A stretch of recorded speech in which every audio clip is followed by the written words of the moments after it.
మా బండి అయితే అన్లోడ్ కాలేదని చెప్పేసి బండి కంపెనీలో ఇప్పుడు పెట్టి ఇప్పుడు బస్సు అయితే ఎక్కినాం లోపలికి. రేపు అవుతుంది అంటే రేపు డౌట్, రేపు ఆడేట్ ఉంది. ఆడేట్ ఒకవేళ లేకపోతే రేపు అయితే అన్లోడ్ అవుతుంది. రేపు పొద్దున్న డైరెక్ట్ కంపెనీ బస్ ఉంది కదా, కంపెనీ బస్కి అయితే రావచ్చు, లేకుంటే మధ్యాహ్నం కంపెనీ బస్కి అయినా రావచ్చు. రేపు ఫోన్ చేసి వెళ్ళమన్నారు, ఫోన్ చేసి అయితే బయలుదేరదాం మన నుంచి. ఇది ఏడదాకా పోతే తెలియదు, ఏం చెప్పలేదు. ఏడదాకా పోతే అక్కడ దిగి ఆ నుంచి అయితే మళ్ళీ వేరే బస్సు అయితే ఇక్కడ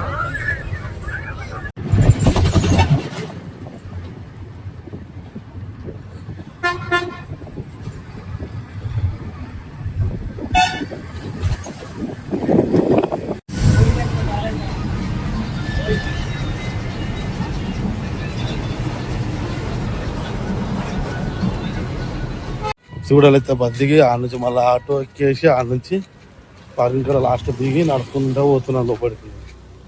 ఆడ లోపల బండి పెట్టినాం కదా, ఆ బండి తీసుకొని ఇంటికైతే వెళ్ళిపోయి మళ్ళీ రేపు మధ్యాహ్నం అట్లా బయలుదేరుతా. రేపు పొద్దునైతే పోయిన కాదు, రేపు ఏమున్నా రేపు సాయంత్రం ఇక.